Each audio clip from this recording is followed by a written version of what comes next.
अस्सलाम वालेकुम स्टूडेंट्स हम चैप्टर नंबर 6 पढ़ रहे हैं। 2 लेक्चर इसके हो गए हैं, आज थर्ड लेक्चर है। इसमें हमने लास्ट लेक्चर में फॉर्म्स ऑफ एनर्जी पढ़ा। आज हमारा टॉपिक है इसका 6.6 है, इंटर कन्वर्जन ऑफ एनर्जी। तो आप लोगों को याद होगा जब मैंने चैप्टर स्टार्ट करवाया था तो उसमें मैंने आप लोगों को बताया था कि हम एनर्जी को डिस्ट्रॉय नहीं कर सकते बल्कि एनर्जी को कन्वर्ट कर सकते हैं एक फॉर्म से दूसरी फॉर्म में। तो इसकी यहाँ पे मैं एग्जांपल आपको बताती हूँ। जैसे ये डायग्राम आपको नज़र आ रही है, तो यहाँ पे ये देखें, यहाँ पे ये वाटर साइकिल है। इसमें सबसे पहले यहाँ पे ये जो वाटर है इसके अंदर है थर्मल एनर्जी। सन से जो लाइट है, सन से हीट और लाइट इसको मिलती है, तो इसके अंदर कौन सी एनर्जी होती है? थर्मल एनर्जी होती है। उसके बाद क्या होता है, जब ये वेपोरेशन होती है, वेपोरेशन में पानी जो है वो मूव करता है, उसके अंदर कौन सी एनर्जी आ जाती है? Kinetic energy. इसका मतलब ये हुआ कि जो थर्मल एनर्जी थी वो कन्वर्ट हो गई किस में? काइनेटिक एनर्जी में। अब यहाँ से वेपोरेशन के बाद यहाँ पे वाटर वेपर्स हैं और ये क्या बन जाते हैं? क्लाउड्स बन जाते हैं। अब ये अपनी आगे हैं हाईएस्ट पोजीशन पे। अब यहाँ पे जो काइनेटिक एनर्जी है वो किस में कन्वर्ट हो गई है? पोटेंशियल एनर्जी में। और इसी तरह से यहाँ से फिर क्लाउड्स के बाद फिर क्या होता है, जब इसमें बहुत ज़्यादा वो एनर्जी इसमें ज़्यादा स्टोर हो जाती है या बहुत ज़्यादा एनर्जी होती है तो रेन होती है, बारिश होती है और दोबारा से वाटर क्या करता है? मूव करता है। अब ये पोटेंशियल एनर्जी किस में कन्वर्ट हो गई? काइनेटिक एनर्जी में। काइनेटिक एनर्जी के बाद वो वाटर कहाँ पे आता है? वो दोबारा रिवर्स में आता है, सीज़ में आता है। तो अब जब ये दोबारा से पानी यहाँ पे आ गया, अब दोबारा से इसके अंदर कौन सी एनर्जी आ गई? Thermal energy. इसका मतलब ये कि ये वाली जो काइनेटिक एनर्जी थी वो किस में कन्वर्ट हो गई? थर्मल एनर्जी में। इसी तरह से थर्मल एनर्जी काइनेटिक में और काइनेटिक एनर्जी पोटेंशियल एनर्जी में, पोटेंशियल एनर्जी फिर काइनेटिक में और काइनेटिक एनर्जी फिर थर्मल में। और इस तरह से ये वाटर साइकिल जो है वो चलता रहता है और ये नेचुरल प्रोसेस है। इसमें एनर्जी एक से दूसरी फॉर्म में कन्वर्ट होती है और इसमें जो टोटल एनर्जी है हमारे पास उसके अमाउंट जो है वो कांस्टेंट रहती है। टोटल यानी इसमें जो एनर्जी है वो क्या रहेगी? कांस्टेंट रहेगी। इस तरह से यहाँ पे एक डायग्राम आपको नज़र आ रही है। यहाँ पे ये इस तरह से साइकिल जो है वो मूव कर रही है, तो इसके अंदर कौन सी एनर्जी है? काइनेटिक एनर्जी है, क्योंकि काइनेटिक एनर्जी हमने पढ़ा था वो मोशन की वजह से होती है। अब इसके अंदर काइनेटिक एनर्जी है। जब ये साइकिल यहाँ पे पहुँची तो ये काइनेटिक एनर्जी जो है वो किस में कन्वर्ट हो गई? ये कन्वर्ट हो गई है पोटेंशियल एनर्जी में। यानी जब ये ऊपर जा रहा था तो इसके अंदर कौन सी एनर्जी थी? काइनेटिक एनर्जी थी और काइनेटिक एनर्जी इसके अंदर स्टोर हो रही थी।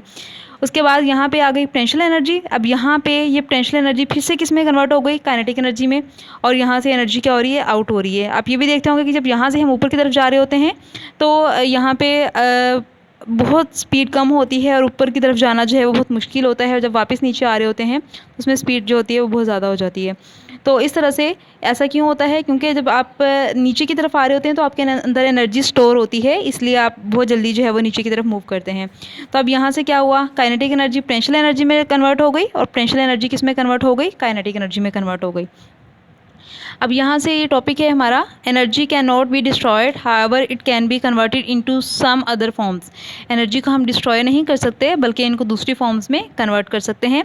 फॉर एग्ज़ाम्पल, अब यहाँ भी इस तरह से है कि रब यूर हैंड्स, आप इसको यूर को कट कर दें, rub our hands together quickly. अपने हैंड्स को तेज़ी के साथ आप रब करेंगे, you will feel them warm. तो आप किस तरह से क्या फील करेंगे? वार्म फील करेंगे। You have used your muscular energy in rubbing hands, as a result heat is produced. जब यहाँ पे यू की जगह पे आप वी कर दें, we have used our muscular energy in rubbing hands, as a result heat is produce. यानी कि आपने अपने मस्कुलर एनर्जी को यूज़ किया और जब आप हैंड्स को रब कर रहे होंगे तो उसमें क्या चीज़ प्रोड्यूस होती है? हीट। यानी कि आपकी जो एनर्जी थी वो किस में कन्वर्ट हो गई? हीट एनर्जी में कन्वर्ट हो गई है। In the process of rubbing hands mechanical energy is converted into heat energy. Mechanical energy किस में कन्वर्ट हो गई? हीट एनर्जी में। तो यहाँ से शॉर्ट क्वेश्चन भी आता है कि एग्जाम्पल दें किस तरह से एनर्जी एक फॉर्म से दूसरी फॉर्म में कन्वर्ट होती है। तो आपने यहाँ से ही करना है, रब फॉर एग्जाम्पल से लेके यहाँ तक इसको शॉर्ट क्वेश्चन के लिए भी सेपरेट भी करना है आपने। और यहाँ पे यूअर होगा, वहाँ पे वी कर लेना है, या रब आवर, सॉरी यूअर और आवर आ जाएगा। Rub our hands together quickly, we feel them warm, we have used our muscular energy in rubbing hands, as a result heat is produced। ठीक है, यहाँ तक आपने इसको कर लेना है एज अ शॉर्ट के लिए भी।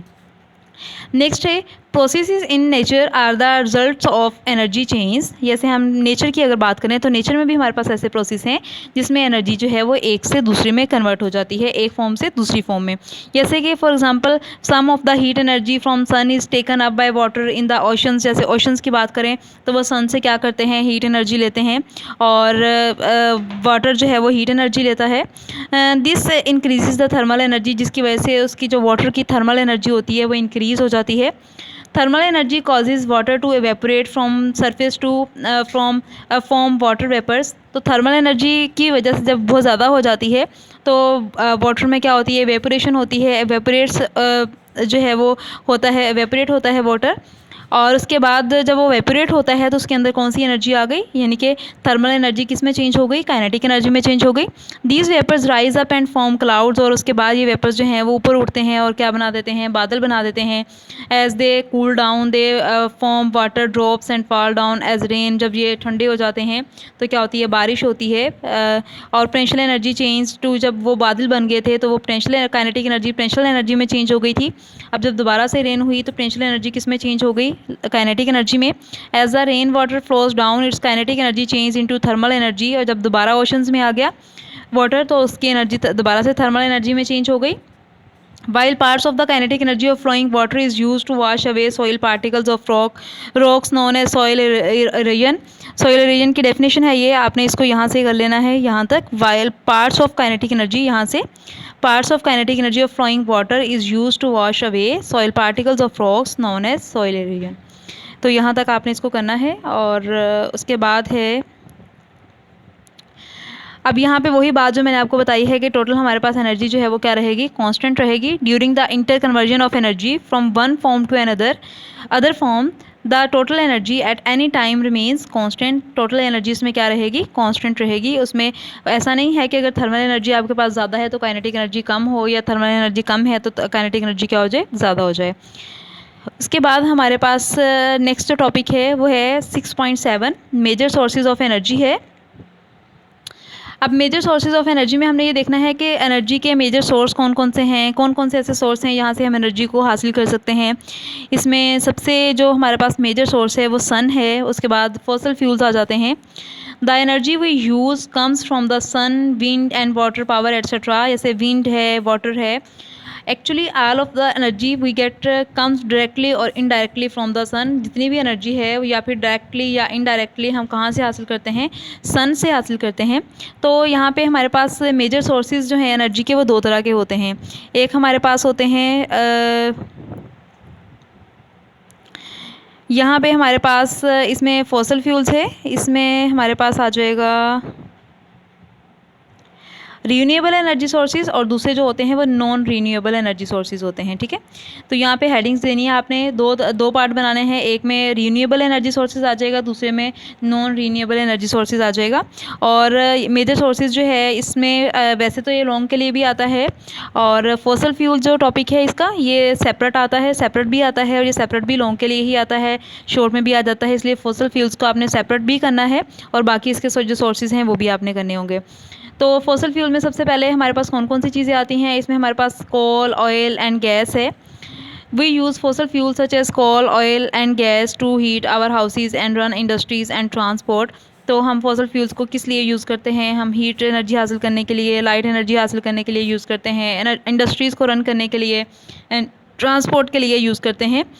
अब ये होते क्या हैं, दे आर यूजली हाइड्रोकार्बन्स होते हैं, कंपाउंड्स होते हैं कार्बन के और हाइड्रोजन के। ठीक है, व्हेन दे आर बर्न, जब इनको जलाया जाता है, they combine with oxygen from air, और ये कंबाइन हो जाते हैं किसके साथ, एयर में जो ऑक्सीजन होती है उसके साथ कंबाइन हो जाते हैं, और क्या बना देते हैं, the carbon becomes carbon dioxide बन जाते हैं, और हाइड्रोजन बिकम्स हाइड्रोजन ऑक्साइड बन जाते हैं, कार्ल जिसको हम बोलते हैं water. While energy is release at heat, और यहाँ से हमारे पास एनर्जी भी रिलीज़ होगी, और ये एनर्जी जो रिलीज़, क्योंकि जब केमिकल रिएक्शन होगा तो उसमें एनर्जी रिलीज़ होगी, और ये कौन सी एनर्जी होगी, हीट एनर्जी होगी। अब अगर हम कोल की बात करते हैं तो कोल में हमारे पास क्या होता है, कार्बन प्लस ऑक्सीजन, या ये दोनों कंबाइन होते हैं तो क्या बना देते हैं, कार्बन डाइऑक्साइड बना देते हैं। प्लस में क्या चीज़ रिलीज़ होती है, हीट एनर्जी रिलीज़ हो जाती है। इस तरह से हाइड्रोकार्बन प्लस ऑक्सीजन दोनों अगर कंबाइन होते हैं तो क्या बनाते हैं, कार्बन डाइऑक्साइड बना देते हैं, प्लस वाटर बन जाता है, और प्लस में क्या बन जाता है, हीट एनर्जी बन जाती है। यानी कि यहाँ से भी हीट एनर्जी जो है वो रिलीज़ होती है।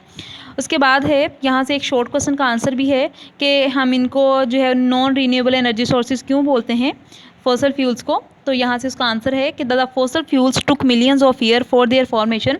फॉसल फ्यूल जो हैं ये ऐसे नहीं हैं कि आप इनको यूज़ करते रहेंगे ख़त्म ना होंगे। एक टाइम ऐसा आएगा कि फॉसल फ्यूल जो है ये ख़त्म हो जाएगा।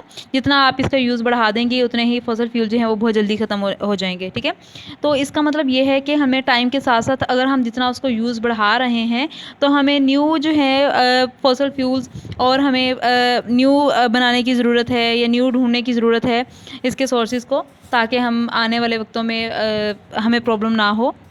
तो they are known as non renewable sources. अब नॉन रीन्यूएबल में आपके पास दो आ जाएंगे, एक तो फॉसल फ्यूल आ जाएगा, एक न्यूक्लियर जो है वो आ जाएगा। इसमें नेक्स्ट जो है इसका न्यूक्लियर फ्यूल्स, फॉसल फ्यूल्स और न्यूक्लियर फ्यूल्स, ये दोनों आपके नॉन रीन्यूएबल हैं, और बाकी जो होंगे आगे हम पढ़ेंगे सोर्सेज वो सारे रीन्यूएबल सोर्सेज होंगे। ठीक है, अच्छा तो यहाँ से हम पढ़ रहे थे we are using fossil fuels at very fast rate. Their use is increasing day by day to meet our energy needs. अब ये जो फॉसल फ्यूल्स हैं इनको हम बहुत ज़्यादा यूज़ करना शुरू हो गए हैं। ऐसे अगर हम गैस की बात करते हैं तो गैस हमारे बहुत ज़्यादा यूज़ होने लग गई है। यानी अब यहाँ तक कि ट्रांसपोर्ट जो है उसमें भी गैस यूज़ हो रही है, और घरों में भी गैस जो है वो बहुत ज़्यादा यूज़ हो रही है। इसी तरह से ऑयल है, ये सारी चीज़ें। So their use is increasing day by day to meet our energy needs. If we continue to use them at present rate, they will soon be exhausted. तो ये अगर हम इसी तरह से इसको यूज़ करते रहेंगे तो एक टाइम ऐसा आएगा जिसमें ये एग्जॉस्ट हो जाएंगे, ख़त्म हो जाएंगे। तो once their supply is exhausted the world would face serious crisis, energy crisis. तो जब एक दफ़ा ये ख़त्म हो गए तो हमें बहुत ज़्यादा या वर्ल्ड को इस दुनिया में एनर्जी क्राइसिस का सामना करना पड़ सकता है। Thus fossil fuels would not be able to meet our future energy needs. तो हम ये नहीं कह सकते कि फॉसल फ्यूल जो हैं वो हमारी फ्यूचर की एनर्जी नीड्स को पूरा करेंगे। तो उसके लिए हमें क्या करना है, this would cause serious social and economical problem for countries like us. Therefore, we must use them wisely and at the same time develop new energy sources for our future survival. तो हमें उसी time में उसी rate के साथ हमें new fossil fuels को या न्यू एनर्जी को हमें डेवलप करने की ज़रूरत है, ताकि हम आने वाले फ्यूचर हमारा सेफ रहे, ताकि हमें फ्यूचर में प्रॉब्लम्स या एनर्जी क्राइसिस का सामना ना करना पड़े। नेक्स्ट इसके जो हैं वो डिसएडवांटेज आ जाते हैं। ऐसे फॉसल फ्यूल्स के एडवांटेज तो बहुत सारे हैं, जैसे आपने देखा। और यहाँ पे हमारे पास इसमें ये आ जाता है कि फॉसल फ्यूल को जब बर्न करते हैं तो इससे बहुत सारी बीमारियाँ फैलती हैं, और इसमें वो बीमारियों के नाम हम यहाँ पे देखेंगे कि, और इन्वायरमेंट जो है वो उसमें पोल्यूशन बहुत ज़्यादा हो जाती है। जैसे कि गाड़ियाँ के धुआं, जब उसमें भी गैस या फिर पेट्रोल ऑयल जो है उसमें बर्न होता है तो पोल्यूशन बहुत ज़्यादा हो जाती है एनवायरनमेंट में। Moreover, fossil fuels release harmful waste products. These waste include carbon monoxide and other harmful gases. इसको भी अंडरलाइन करना है कि इसमें हमारे पास फॉसल फ्यूल्स में हार्मफुल वेस्ट प्रोडक्ट्स जो हैं वो रिलीज़ होती हैं। कार्बन मोनोऑक्साइड जो है वो बहुत कार्बन मोनोऑक्साइड है जो कि बहुत हार्मफुल गैसेस हैं विच पोल्यूट द इन्वायरमेंट, जो कि क्या करती हैं, इन्वायरमेंट को पोल्यूट करती हैं। This causes serious health problems such as headache, tension, nausea, allergic reactions, irritation of eyes, nose and throat. इसमें जिसकी वजह से हमारी हेल्थ प्रॉब्लम होती है बहुत ज़्यादा, ऐसे सर में दर्द या टेंशन या एलर्जी, इरिटेशन ऑफ आईज़ में, या इस तरह से। तो long exposure of these harmful gases में cause asthma, lungs cancer, heart disease and even damage to brain. यहाँ तक कि अगर हम इस तरह के इन्वायरमेंट में रहें और इसी तरह के इन्वायरमेंट के यूज़ टू हो जाएं तो यहाँ तक कि हमारा ब्रेन जो है वो भी डैमेज हो सकता है, nervous and other organs of our body. ठीक है, यहाँ तक हमारा फॉसल फ्यूल्स कंप्लीट हो गया। फॉसल फ्यूल्स को आपने सेपरेट भी लॉन्ग क्वेश्चन के लिए करना है, और बाकी ये मेजर सोर्सेज ऑफ एनर्जी हैं। इसमें renewable sources of energy, non renewable sources of energy, दोनों को आपने करना है। ठीक है, अब दूसरा जो non renewable source of energy है वो हमारे पास है न्यूक्लियर फ्यूल। अब न्यूक्लियर फ्यूल जो है वो हमारे पास कहाँ से आता है, या किस तरह से कहाँ पे काम आता है। तो in nuclear power plants we get energy as a result of fission reaction. अब न्यूक्लियर पावर प्लांट्स जो होते हैं उसमें हम एनर्जी किस तरह से हासिल करते हैं। फिशन रिएक्शन जब करवाते हैं तो उसमें बहुत सारी अमाउंट में हीट एनर्जी जो है वो रिलीज़ होती है, तो हम वहाँ से न्यूक्लियर एनर्जी जो है वो हासिल करते हैं। During fission reaction heavy atom such A uranium atom spilled into smaller particle releasing a large amount of energy. तो फिशन रिएक्शन में होता क्या है, इसमें होता ये है कि ऐसे बहुत बड़े एटम्स जो हैं जैसे जिनका एटॉमिक मैस एटॉमिक नंबर बहुत ज़्यादा होता है, जैसे कि यूरेनियम एटम है, तो ये टूट जाते हैं, अपने आप को स्मॉलर पार्ट्स में तोड़ देते हैं। जब ये टूटते हैं तो बहुत सारी अमाउंट में एनर्जी जो है वो रिलीज़ होती है। Nuclear power plants give out a lot of nuclear radiations and vast amount of heat.